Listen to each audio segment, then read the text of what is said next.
here. I wanted to spend some time to show you the new Mistables collection that we just got in.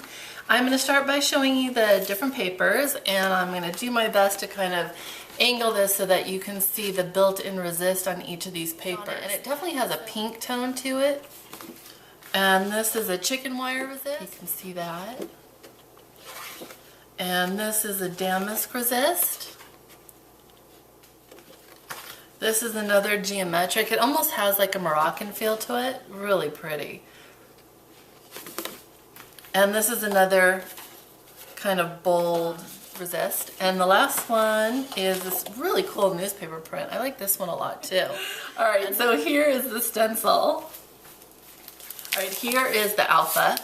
And this is actually more like a linen and a jersey cotton. This is the linen. Scallop, and it comes in the 3 sizes. Really cute. Yeah. And you can kind of see the shape of the journal labels a little bit better if I pop them out. So let me just show one to you. Really cute. Okay, so that is basically the products except for this last sticker, and the sticker is flocked. It's got a velvet texture to it. So I'm going to come back as soon as I figure out what I'm going to do with all this. See you in a minute. Alright, so I've got a little idea. I'm gonna see how it turns out. I want to take this, I've got this linen, and I taped it down because I wanted to keep it stretched out so that I could spray this hopefully evenly. What I want to do is get a two-tone effect. So I'm going to lay this paper down. This has a little bit of a plastic coating. This is just the packaging. And I'm going to go ahead, I'm going to mist the top of this. I'll move this down just to make sure you can see. I've got this. This is Key Lime Glimmer Mist. Oh, it's one of my favorite colors. So pretty. And I'm just going to go across like a little airbrush effect. And then I'm going to cover this side up. Here's what we've got. We've got this nice line right there. Ooh, I love that. And then we're going to go right over that.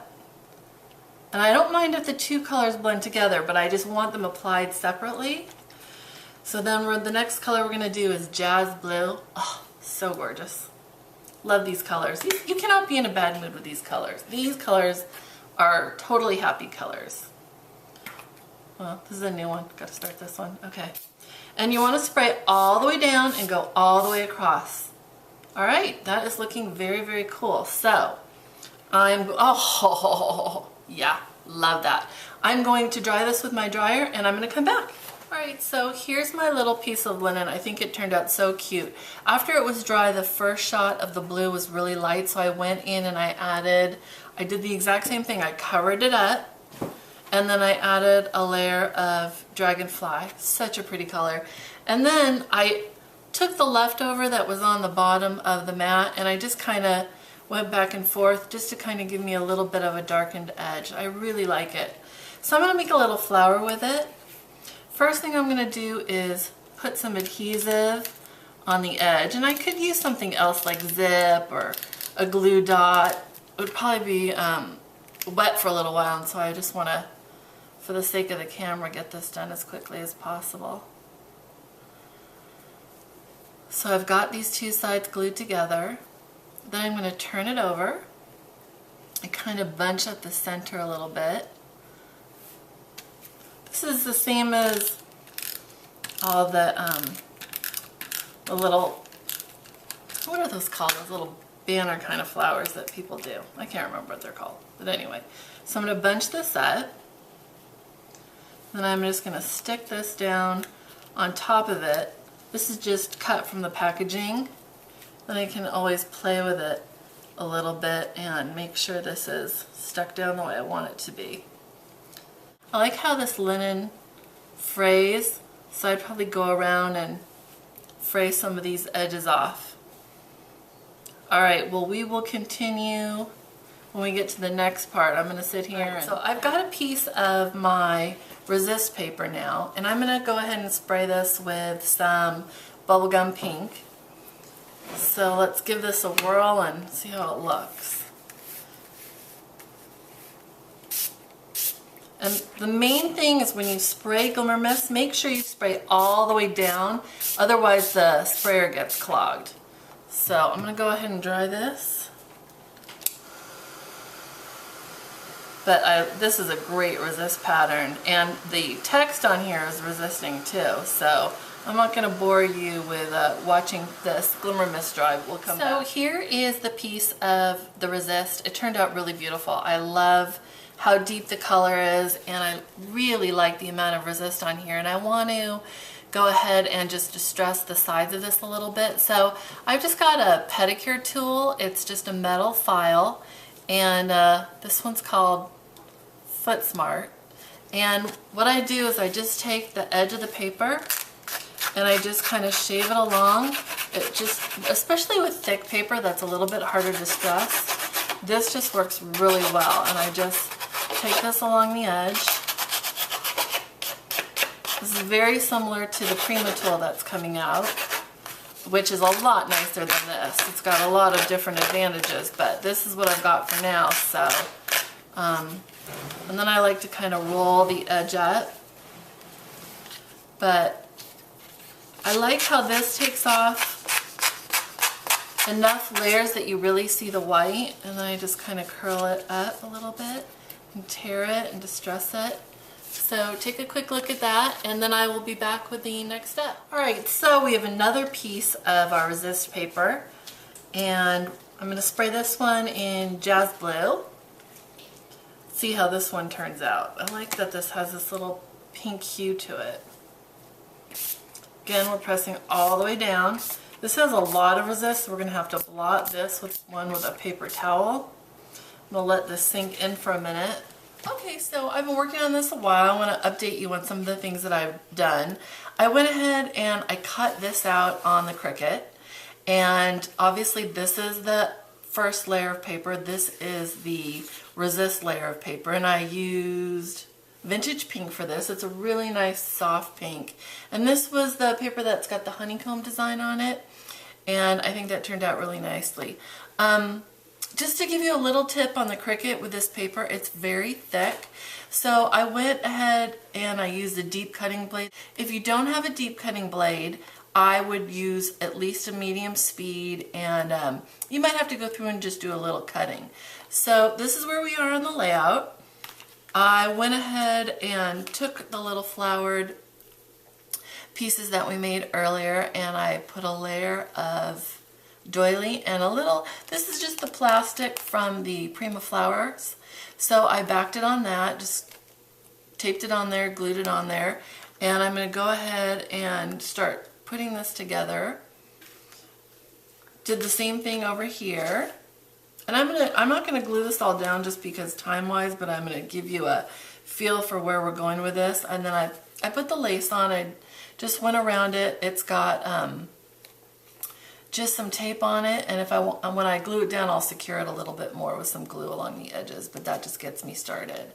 And I inked it, and I also went over the lace, as you can see with my messy fingers, and I just kind of tipped the lace with some white paint. You can use, I use gesso, but you can use just white acrylic paint or whatever. I will show you, is my gesso around here? Yeah. This is the Claudine Helmuth Studio Gesso. The difference between gesso and white paint for this particular situation is just that the gesso is a little bit matter.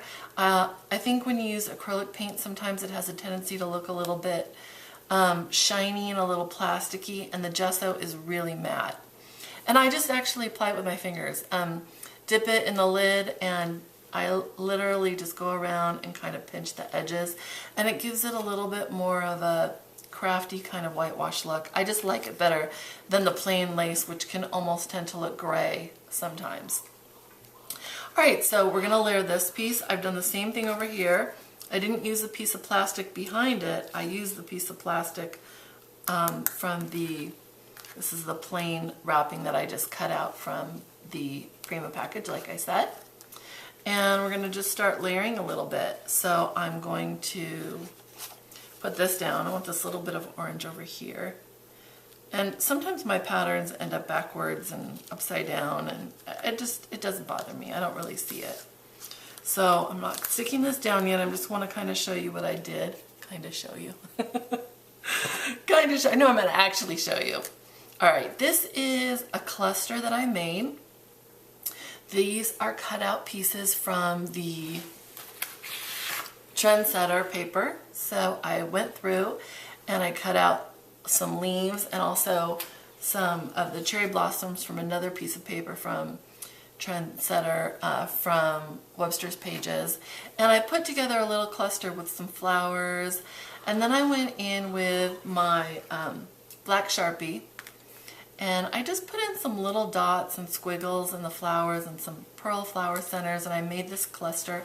When I'm doing a lot of layering, I find that gluing things together in little clusters helps me kind of see how I want things to lay out. And this is going to go something like this. And I like to lay everything out before I start gluing, because that way if I feel like I need to add something, then I can go ahead and add it. I also put in some ribbon here, and I did the same thing with the gesso. I went through and just hit the edges just to tone it down a little bit. Even though I love that this page is bright in the background, I didn't want it to be as bright. And I did the same thing to the background here with some blue, light blue paint that I mixed with some white gesso. And I just took a credit card and scraped it so I could just have a really thin layer, and it gives you a look similar to like a knife, a palette knife. So I've got some more little pieces to put on, and some more flowers, of course, tons of flowers. I'm going to layer this something like this. Put this right up on the edge. I'll get my photo, because that will help me with my layout here. It's a little photo I printed out. I'm going to show you all this when it's all glued down and place my flowers. So I'm going to go ahead and glue this down, do the finishing touches, and show it to you, and we'll see you in a little bit. So here's the finished product now. I went and added a title. It's done with the journal pieces that have the resist on them, and I used Sun Sisters to spray that. I love this color. It is just loaded, loaded, loaded with mica. It's so pretty. So I really like these pieces. These are great shapes, and the resist on it's really nice. The letters, I sprayed them with, oh yeah, Jazz Blue, and it was even though it was really bright and pretty, I wanted to tone it down just a little bit, so I took the Snow Cap paint dabber, and I just took the cap off. You kind of load it up and then just swiped it across the letters just to tone it down because it was so intense. And I went around and did some of the flowers as well too, and I'm going to show you on this one last flower how I do that. I just load it up and literally just swipe it across the flower. It gives it a little bit of extra dimension, and you can go along the edge, pick up the edge a little bit. I normally don't do this when it's on my layout, but it's alright. And that gives you a feel for just kind of brightening up these with a little white. I like that. Alright, that's it. So I hope you enjoyed these tips, and hope you go out and try some of the new pink Paislee Mistables. They're really fun to work with. Thanks!